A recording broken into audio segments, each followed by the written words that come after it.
Howdy, I'm George Bush. This is my last G8 summit. I heard that the star of Love Actually, Notes on a Scandal and Pirates of the Caribbean, actor Bill Nighy was in town. So I thought I'd use this opportunity. So Bill, I'm really interested to hear about your experiences here in Japan over the last few days. Well, thank you. I'm here as an ambassador for Oxfam in order to be a kind of benign nuisance around the edges of the G8 summit and to generally lobby the G8 leaders and remind them of the promises, the magnificent promises that they've made in recent years to help the poor and to stop people from dying from extreme poverty. So far, I have been a guest at the British Ambassador's residence here in Tokyo, where I had the great pleasure of listening to Sarah Brown and Mrs. Fukuda, the wife of the Japanese Prime Minister, speak very eloquently and powerfully about the problems of maternal health. I then went and pranced about in the rain around a big sign, big freestanding letters, which spelt out the words, "Act Now." And I shamelessly air guitared, which I promised myself on the way there that I wouldn't do, but I always do it because I get self-conscious having my picture taken, and I think I probably might as well arrange to look stupid rather than just look stupid.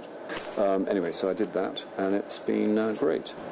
Last year, you went to Tanzania with Oxfam. How did that experience inspire you?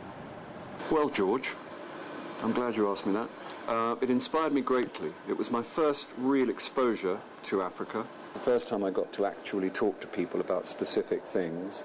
I met the women who had been given money by Oxfam to start a jewellery concern, which was one of the success stories.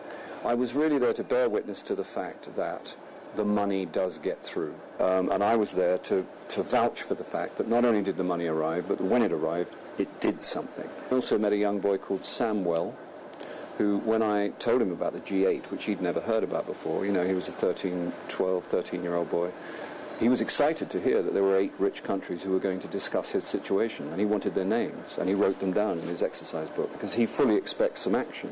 He didn't know that they were going to meet to discuss his current situation, and he expects some results. He's not like the rest of us who are used to the fact that people make promises and then break them. He hasn't got that far yet. He just fully expects something to change, and that he might get educated, and that he might have decent, basic human rights. And finally, what would be your message to the G8 leaders? What would you ask them to do?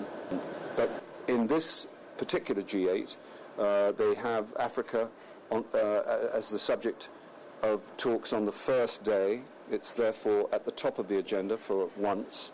There are strong rumours that they plan to renege even further on their promises, which would be a disaster for the poor. They're already in a critical and catastrophic situation. This would make it even more tragic, and would result in millions of people dying. So we can only hope. This is the morning. This is the first morning of the G8. And they are now meeting, and they are now talking about Africa. And we hope that you, George, and all the others will make central to all their discussions poverty and the plight of the poor. So thank you very much for coming along today, Bill. It's been a real pleasure. Thank you, George, and good luck with your last G8.